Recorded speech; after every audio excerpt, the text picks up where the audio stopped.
Okay, there we Look go. like I'm in the dark, like I'm in the dark shadow. Hi, everybody. A little bit. A little bit.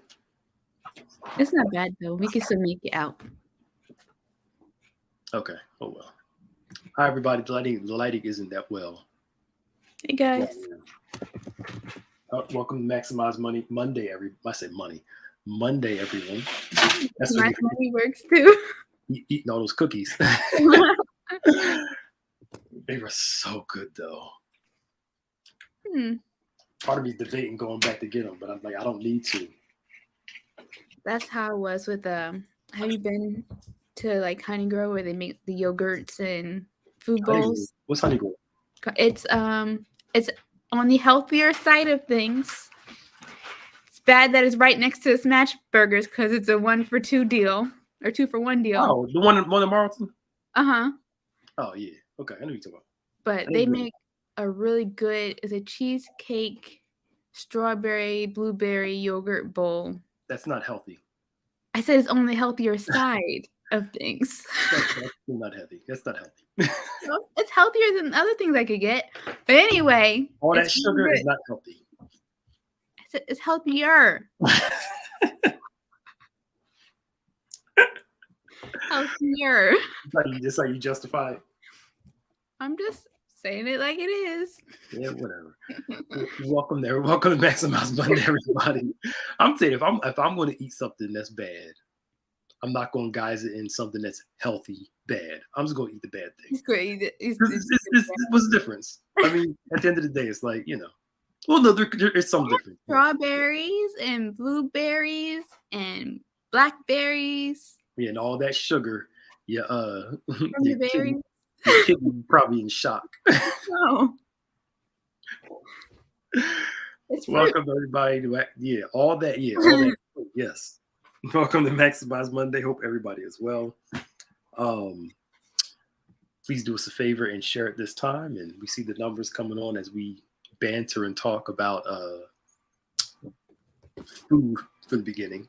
As people are coming on, it's bad because this time of year, it's like, who cares about what you eat? Like, I'm like, let me do good.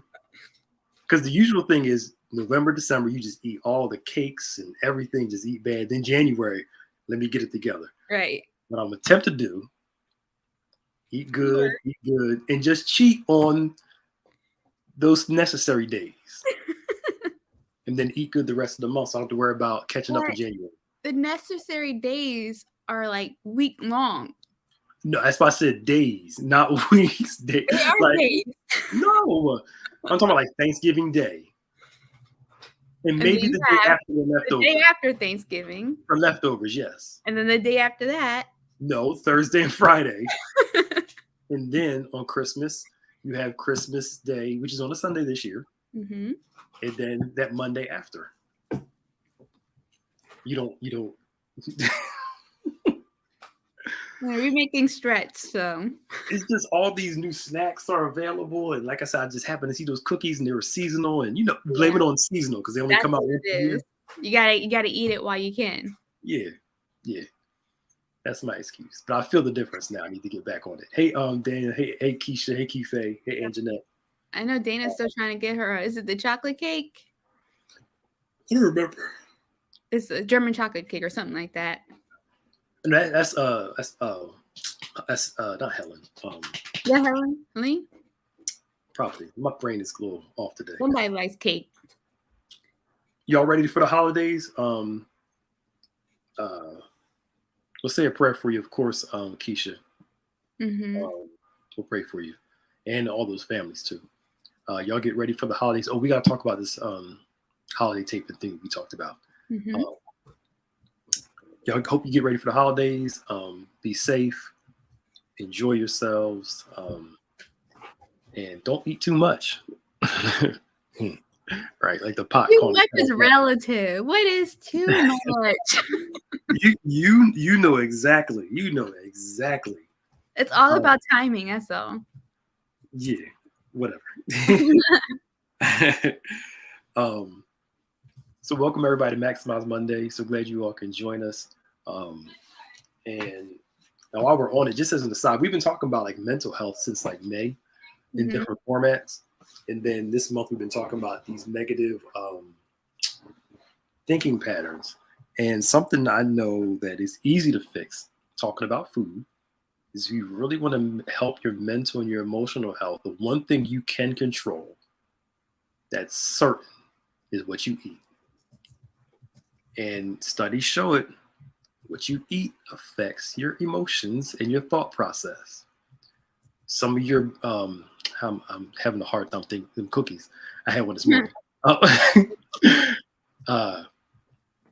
So your gut health and your mental health go together. Most people don't think about that. There's somewhere in your gut, these neurons or something like that trigger something in your brain. So, there are some things you can do easily. The better you eat, the more you go work out. It's nice outside. Go take a walk. Those things can help you with your emotional setting. And I think one of the things that would be good for us, we're going to create a series of videos that's going to be coming out hopefully within the next week or two on managing the holidays, difficult family members. Y'all got them. You're right. Managing grief during the holidays. Also managing COVID during the holidays too, because now at first that respiratory virus, the RSV, was just happening in the kids. Now the adults are starting to get it. And COVID ain't over, y'all. I'm not saying you can't go see your families and stuff like that. Just be safe. If you're sick, stay home. If I tested negative, stay home.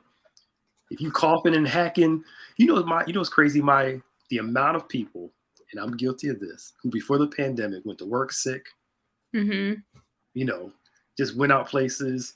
Oh, it's just a little colder like that. You in people's presence, ain't even thinking about your germ spreading, and just what was wrong with us? We were so innocent. Live life without care. Yeah, just not even think about who we got sick. Now it becomes like bad. It's like, oh, we can deal with it. So just be safe, y'all. Yeah, Dana, intermittent fasting is great. I do intermittent fasting.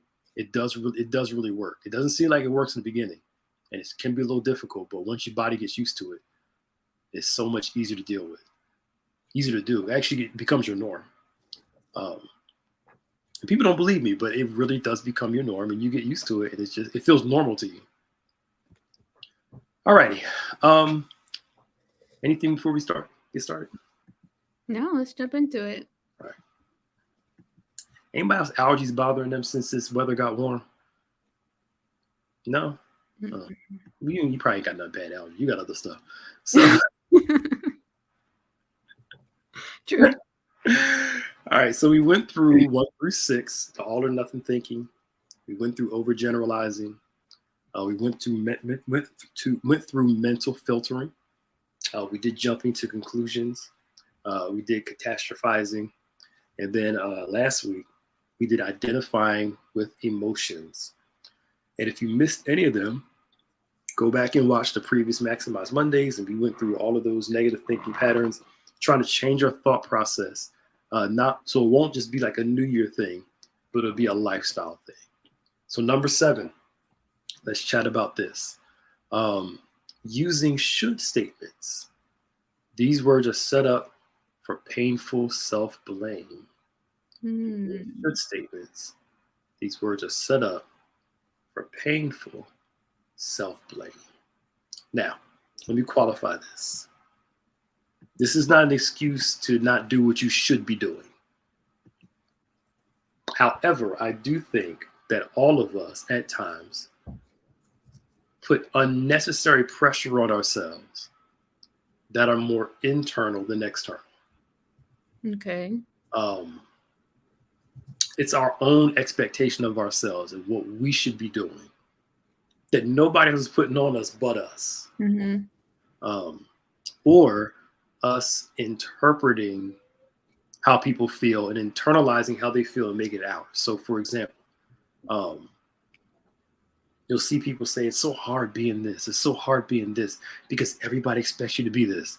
And my question is, well, why do you care what everybody else expects? It's like people online. Oh, everybody on the internet's talking about this. Does that mean they're all right about it? Right. We made a bunch of people online who don't have no degree, don't have degrees in this stuff, haven't researched it because they have an opinion on it. All of a sudden, everybody's an authoritarian on it. It's Bible, right? Yeah, it's like everybody's saying this. You mean like 10,000 people out of a billion people are saying it? That is hardly in those numbers anything at all. But the internet saying everybody, internet, but who cares? People spewed a bunch of their opinions, but I wonder sometimes, maybe you do online stuff, but more than I do, like working with people though. Yeah. I get, you want people to speak well of you. I'm not against that at all. But for some reason, we put pressure on us based off of people's expectations, even if we don't know the person. Mm-hmm. And they're online saying this. Why do you care what they're saying online? Are they right?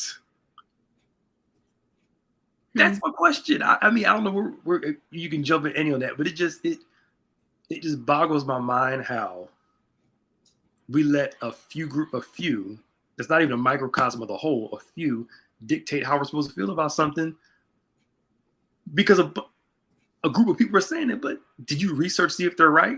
Like, you don't watch basketball, like all this Kyrie Irving and Kanye West stuff.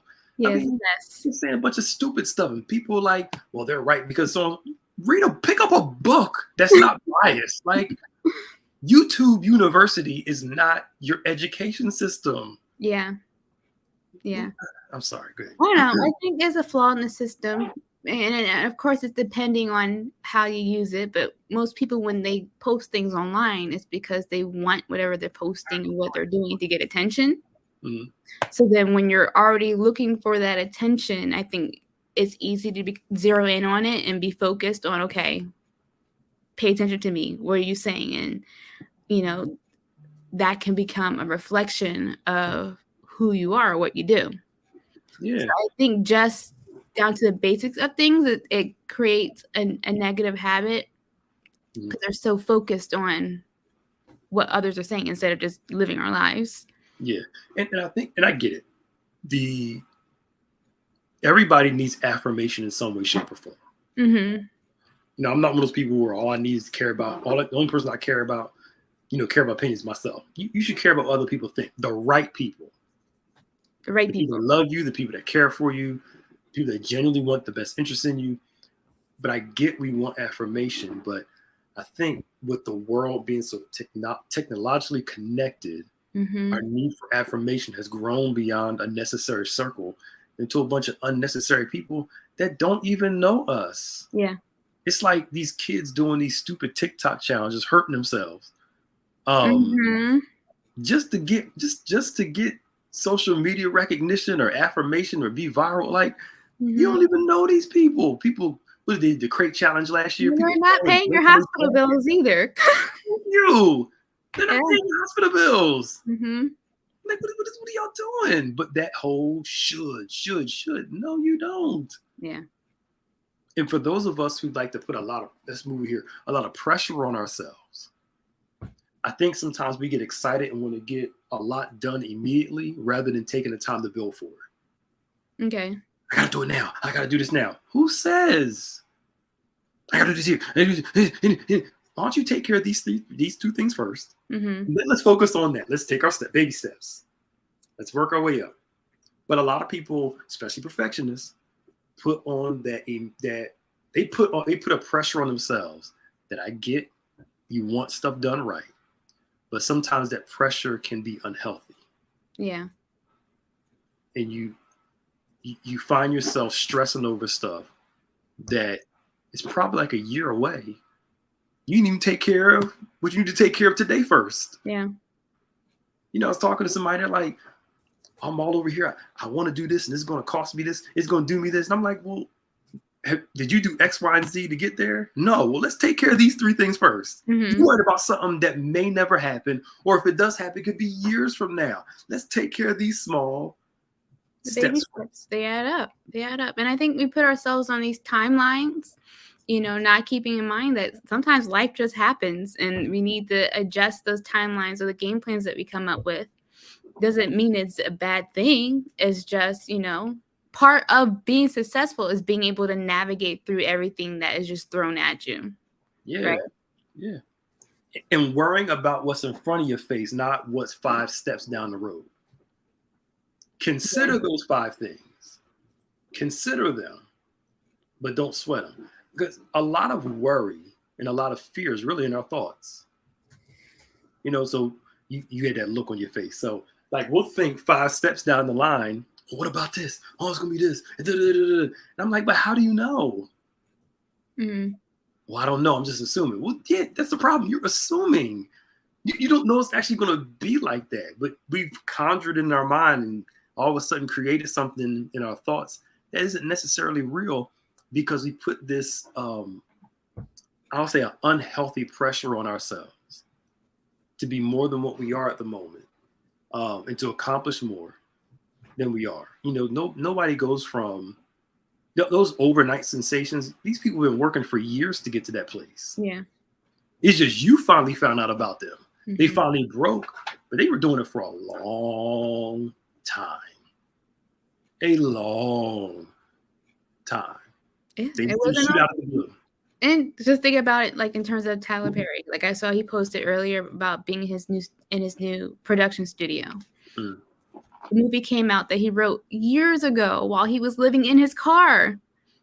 So it's not always a glamorous thing. Sometimes you got to start out where you start out and keep at it. Yeah. And just as Bishop says, you conquer the next moment. Mm-hmm. We're stressed out because we're thinking of everything we got to do rather than, hey, let me just conquer this next thing. I got to do this. Let me do this. I'll worry about that when I get to it. I'm not saying don't plan and prepare, right, but don't let it overwhelm me. Let's conquer this next thing. Mm-hmm. And that actually helps your day get done easier because let me do this one thing. Okay, now you slowly conquer the next item. And we stress ourselves out, worried about all these what ifs and these unknowns and all these other things. And it's not there. Mm-hmm. Not there. But these shoulds, these unrealistic expectations, and we talk about people like this. Let's say, for example, people getting older. Your looks start to change. You don't snap back like you used to. People being unrealistic about that. Like you're not 20 years old anymore. Yeah, I'm not old. I'll be 41. Actually, this month. But I mean, I do not have the same thing like when I was 18 years old. It ain't there. Mm-hmm. It's probably not coming all the way back. So just I could be the best me that I could be at 40, 41 years old. But this, but I think this pressure of, the unwarranted self-pressure can stress you out, make you feel less than. Here it is. Help me look. You stop celebrating the small wins because you're looking at all the stuff you don't like, the stuff you don't want, the stuff you're not accomplishing, rather than the progress that you've made. Mm-hmm. Put pressure on yourself to succeed. I'm not saying don't put pressure on yourself, but learn if it's unhealthy and it's hurting you, it's not good for you. Because that's when you start cheating to get ahead, lying to get ahead, and start doing all these things that can be compromising to yourself to move forward. Which is going to be detrimental which can be detrimental to you later. Yeah. Because it catches up to you. Mm-hmm. Mm-hmm. Sooner or later. And I think it's funny because sometimes when we see this in other people, it's easier to find reason in it in terms of, you need to give yourself credit. That's what we say to other people, right? Mm-hmm. But it's harder to do that for ourselves. So I think we just need to step outside of ourselves and just really think about, even if it's just writing it down, because sometimes that helps too. Yeah. To see everything that you're doing. Yeah. Write down what you accomplished today. Mm-hmm. I'm this much closer. I did this. To learn to celebrate those small wins and not put too much unwarranted pressure on you. Here it is. The scripture says, faithful over a few. Take care. He gave them one thing to take care of. Take care of this one thing. Master this thing. And then that will open the door for many. We're so busy worried about the many that we're forgetting to master what's in front of us. Yep. Again, I'm not saying don't consider the future. Consider what you need to do later, but that shouldn't stress. I'm stressed about something that's going to happen 3 years from now. That's 3 years from now. Focus on conquering this step. And once you learn to conquer things step by step, it becomes easier in life because, you know, you're taking it a step at a time and not having this unwarranted pressure. You know, and I get, you know, people, you want to be accepted. We like affirmation, but the drive for acceptance and affirmation shouldn't make us go too crazy. And all of us have done something stupid trying to get some affirmation from somebody. That's the truth. That didn't have to pay the price for what we did. Completely dumb. It's not worth it. I was talking to a friend of mine about some stuff. We were talking about some things. I'm like, some of these people are going to regret what they're doing a few years from now because they're trying to build it. They're trying to build their Christian platform on stuff that really ain't that much Christ-like. Like, you know, Christ-like just. But again, the quest for followers, and you know, it's easy to fall into that trap. It's so easy to.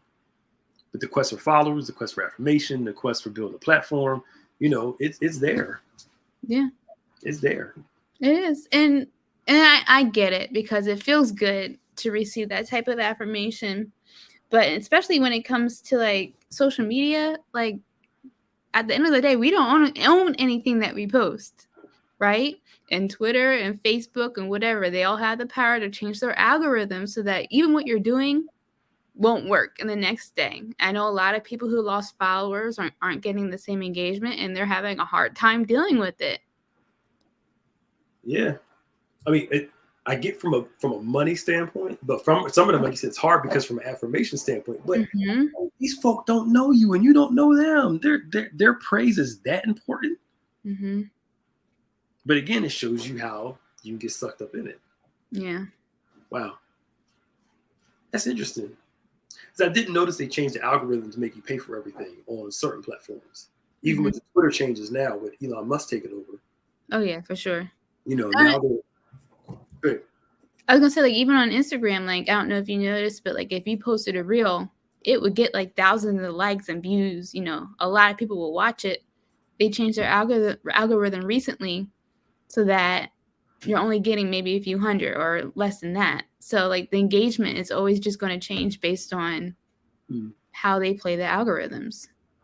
And I did notice somebody said that they don't show pictures as much as it was reels. Then people start posting, like, I guess everybody caught onto the reels thing. And that's just their way not having to pay people, right? Right. Also, they release this thing called subscriptions. So now people can pay to see your content that's exclusive only to members. I ain't paying to see nobody's content. Yeah. So it's all a money game. Unless it's somebody that I really care about and they putting out good information, I ain't paying. I see the subscription thing. I ain't paying to watch nobody's stuff. I'm unless it's somebody I really want to see their information and it's worth it. Right. Outside of that, I ain't doing it. I probably won't do it. But again, it's another way for them to make money and make it harder for everybody else to do. It's interesting. But anyway, I'm tired, y'all. Excuse me. I didn't have my coffee today. I did have that cookie, but yeah, cookie though. If I go back and get one, I'll bring you one to see if you like it. Okay. It is, but I don't know your taste buds. You might not like it. You waste my cookie. I'm gonna be mad at you. No, I would eat it. I would definitely eat it. Whether or not I like it, I can't say. But I do like ginger cookies. So far. Wait a minute, you like the old ginger cookies with the orange, the orange and the black, them kind of that package? Them ginger cookies? I don't know. You know like, what I'm talking about, right? Gingerbread cookies. No, I'm talking about the ginger cookies that come like in the orange and black case. Ask your mom, she'll know what I'm talking about.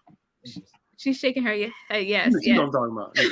I just eat the cookie. I don't care. I'm paying attention to y'all young folk don't know nothing. It's terrible. Terrible. But anyway, I don't know how we keep veering. Cookies. It's my fault. It's my fault. I am time changes, even I'm still a little sleepy and groggy, but I haven't had my coffee. I'm trying to cut back some, not drink it every day. That's good. Yeah. Anywho, that's all we got today. What's going on this week? So tonight we have the recap at 5:30 with myself and Rev Rich, followed by a rebroadcast of yesterday's message from the encounter tonight at 7 p.m. And then tomorrow we have the Diamonds Ministry. So Deacon Nefessa, who is going to be sharing a message with us. Wednesday, Word Impact. Thursday, we have Sound Mind with the whole crew. And then Friday is Fresh Friday. Exactly, Holly. And then on Saturday, we have On Point Radio in the morning with Pastor Nick and Bishop, followed by Emerging Worship at 5:30, at 6 in the evening. And then a full day of worship on Sunday, starting at 8 a.m. for our virtual service and 11 a.m. for our in-person service. Registration is still open for this upcoming Sunday. You can register by going online. You'll see the button there where you can register. But please let everyone know that Bethany is live and in person, and that registration closes this Wednesday at 9 p.m. So let everyone know it's open to members and non-members, and we can't wait to see you there. Yeah, Holly, I've never been a fan of those ginger cookies. I don't like ginger snap cookies like that, but these gingerbread cookies that I tried were just, and I'm not a big fan of gingerbread cookies either, but the Christmas kind, but these were so good. Anyway, you should try some of those. Go ask your mom, go get you. They're called Irvins. Irvins. I can go get my own cookies, Pastor Nick. I don't know. They're in the old people section, so maybe one of us can go get it for you. I don't know if they're in a regular cookie aisle. Look, they gave them to us when we were growing up as kids. So I mean, I wasn't a big fan of them, but they were there. Please don't forget also, we are coming back in the building for Bible study starting in December. It'll be December the 7th. Will be the first Wednesday in July that we are back in for Bible study. We'll talk to you about the registration process for that. And we're just glad that God's given us another opportunity to get back into the building and take our time and work our way back in. And just register, and we would love to see you all. And that's all I have. Anything else, Maya? No, that's it. Our Catch the Fire. Mm-hmm. The offering is this coming Sunday the 13th. Raising money to help get cookies. Wow, those cookies must have been really good. Well, that I am sleepy. I'm better at night. I'm better at nighttime. We're raising money for our turkeys and giveaway on the 19th. You can also give on our website now anytime you want to. Go to our website, click Catch the Fire, as well as we are collecting coats for kids kindergarten or 4th grade, and you can bring those by the church. And that's all, and all hearts and minds are clear. The Lord bless you all. The Lord keep you. In Jesus' name, amen. We'll see y'all later.